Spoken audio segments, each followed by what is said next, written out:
Oh, thank you for once again tuning in to the Real Kens TV. Hopefully, at the end of the video, you like, you comment, definitely share, subscribe, hit that notification. What is it? Post notifications. You know what I mean? Help me get my videos out, man. You know, I'm getting a lot of subscribers, but my videos is not being seen because I guess nobody's knowing when I'm dropping my videos. You got to hit those post notifications. You know what I mean? I'd greatly appreciate it, and we're going to grow together. But nevertheless, man, I want to tell you all about Officer Rodriguez, man. It's not really her real name, but for the simple fact that I don't really want to use her real name, you know what I mean? I'll just call her Officer Rodriguez. Totally made up name, but the story is 100% true, man. One of the worst correction officers I've ever seen. One of the worst correction officers I ever seen, man. She was nasty. She was about, I don't know, maybe 5'5". She weighed maybe 240, 250 pounds. And there's nothing wrong with that. I'm not making fun of her weight or her size or anything. I'm just painting a picture so you all can imagine Officer Rodriguez. That's the only thing that I'm doing is just painting the picture. And the woman was just like never smiled, never spoke. Hey, how you doing today, officer? Just walk right past you. So one day, she was coming in the door right behind me. Pause. Double pause. You know what I mean? And she had her hands full. So I had the door and I had the opportunity to hold the door open for her. But she's one of those type, COs, like I said, it was just so nasty and miserable. I let the door shut on her. So the door shut on her. And I told my bunkie, I said, watch. Right after count, she's going to come here and shake me down. Lo and behold, right after count, I'm walking out. She calls my name, shakedown. So when you get shook down, what they do is they put a chair in front of your, you know what I mean? I wasn't in a cell, I was in a cubicle. So it's like 4 people in the cube, 2 on this side, 2 on this side. So she puts a chair like kind of in the middle of my cube, cuffs me, puts my hands behind my back, and I watch her shake me down. So, typical shakedown, man, officers, man, because they got to do so many. I understand, it's their job. They got to do so many shakedowns per day, maybe, or per shift. So, it may be 5 shakedowns, 3 shakedowns. 5 minutes, if that. All right, cool. They just trying to get their shakedowns in. Most time, it's not even that long. 2 or 3 minutes, all right, they done. But, man, she shook me down for at least an hour and a half. She shook me down so long to where I didn't even make it back to class because as count cleared, I think count cleared at maybe 1 o'clock.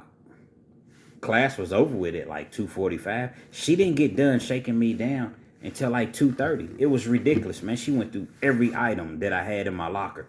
So basically what they do is if they find something in your locker, like say this bottled water right here, they'll say, well, what's the receipt for the bottled water? And if you don't have a receipt, they can take your goods, take your water, and whatever else that you don't have the receipt for, and write you up. That's how nasty she was. Now, if you locked up for a long time, at that time, I think I had been in for maybe 2.5 years. I'm not going to have every single receipt for every single thing that I've ever accumulated, everything that I've ever bought. But that's just how she was. She was just so nasty like that. And as soon as you're not able to produce the receipt, she's going to take it and she's going to write you up, man. Trying to make your time harder. Knowing that, yo, man, I'm trying to, do the right thing. I'm trying to go home. I'm not trying to, get any write-ups or anything like that. She was just nasty like that. So now that I've painted the picture and gave you all an overview of how she was, it wasn't just me. That's one thing about her. She didn't have no pics, black, white, whoever, man. She didn't have no pics. So one day, dudes was just fed up. They said, you know what? Man, we're going to take his baby oil and we're going to put it on the top of the stairs because we was like on the 3rd floor. It was 3 levels. You had the middle floor, the upstairs, and then you had a basement. So we was on the 3rd floor up top. So I was like, yo, we're going to put this baby oil on the top stairs. So when she comes out, she walks down the stairs, she's subject to fall. There was no cameras. This was like an old building, so they didn't have any cameras up there. So dudes, they talked about it, putting that baby oil down. I was like, look, man, don't do that, man. I understand that she's messed up. I understand she's nasty, but she can really get hurt like it. And, we could get in trouble. You could get in trouble, you know what I'm saying? Because this is something that, technically somebody could die like that, man. You fall down some stairs, man. But they had enough. So they insisted on putting the baby oil. Hey, I don't want nothing to do with none of that, man. You know what I'm saying? Nothing. Well, they proceed to put the baby oil down anyway. So everybody, they watching with anticipation or whatever, because the way that the units were structured, it was like 12 people in our bay. But then when you walk out of the door, right across the hall, it's another bay with 12 people. And then in the very back, they got like individual cells, well, 2-man cells. So it's maybe 4 or 5 2-man cells. So once she does all of that, she does her count, then she has to go down the stairs, you know what I mean, to the middle floor. So everybody's watching through the door or whatever. I'm not even going nowhere near the door. I don't want no parts of none of that. I'm over minding my business on my bunk, man, watching TV. So next thing you know, I hear everybody just bust out laughing, man. They laughing like motherfucking Dave Chappelle, Chris Rock or somebody's on stage, you know what I mean? They laughing, they holding their stomach. So I end up walking over towards the door. Now the door is open. You could hear her screaming like as she fell down the stairs. You know how you fall? You're like, oh, whoa, whoa. So she's screaming as she falls down the stairs. Man, when the door was open and I looked outside, she's laying at the bottom of the stairs, man. Kind of laid out. You see what I'm saying? And I'm not gonna lie to her because I got a soft heart, man. I feel bad for her, man. Everybody else was laughing. That's what she gets, stupid bitch. And, they wasn't saying it in front of her, but that's what they were saying, like, inside the unit, man.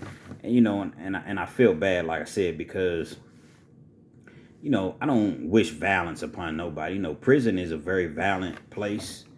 It gets violent. And sometimes, man, it gets violent on the correction officer. Women, men. Doesn't make a difference because, a lot of in correction officers, now you got some cool ones. You got some cool ones that come in there, do their job. You don't bother them. I'm not going to bother y'all, man. Don't force me to do my job, man. Let me do me. Let me make my money. Let me go home to my family. But then you got something like her that just come in there seemingly to make your whole day miserable. I never really understood it because you get to go home to your family. You know what I'm saying? You get to go home to your kids, your husband, if you have a husband, whoever. I think she was married. You get to go home. Holidays, whatever. We're in here now. Not asking nobody to feel sorry for us. We did what we did to get in here. But at the same time, don't mean that just because we're inmates, you can just disrespect and treat us any type of way. Nah, it ain't going to go down like that. So, like I said, she's laying at the bottom of the stairs, man. And I really wanted to go and help her.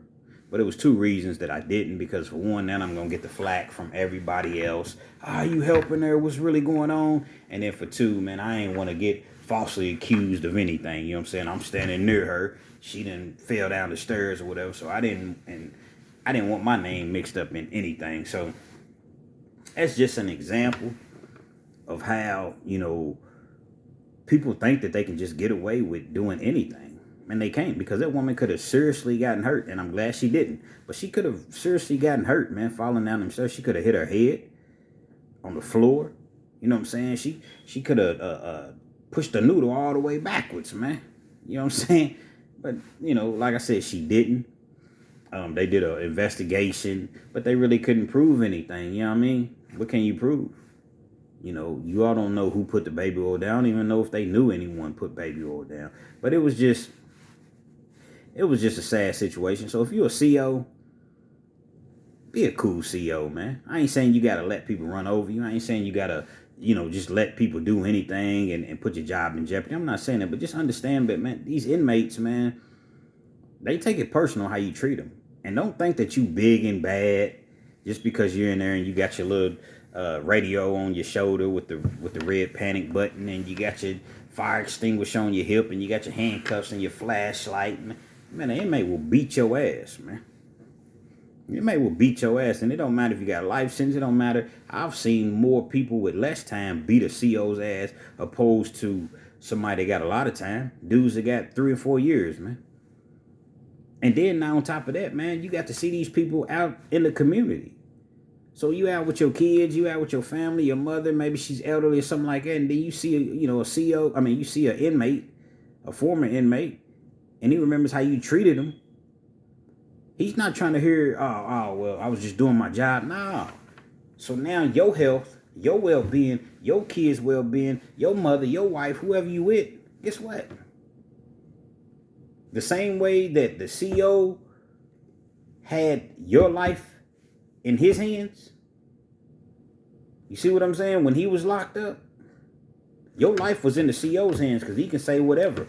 He can write you up. He can make up something. Well, now the CO's life is in the former inmate's hand because 9 times out of 10, the CO probably ain't even going to remember the inmate. Or he might not even see the inmate first. But the inmate's going to remember him. You've seen so many inmates, you might not necessarily remember. So I'm just simply saying, treat people the way you want to be treated. I don't care if you're a CO. I don't care if people are locked up, man. Do the right thing, man. Real Kens TV, man. Hopefully this story really wasn't to be enjoyed. It was just informative. That like button, comment, subscribe if you haven't already subscribed, share, post notifications, turn them on, man. Let's get this thing going, man. You know what I mean? That notification bell so we can get these stories out, man. I'm trying to send the stories out to the world so that these young people will see these videos and opt not to do those things that they may be doing or thinking about doing because situations like that is going to land you in prison. Maybe for life. Real Kens TV, man. Till next time. We out.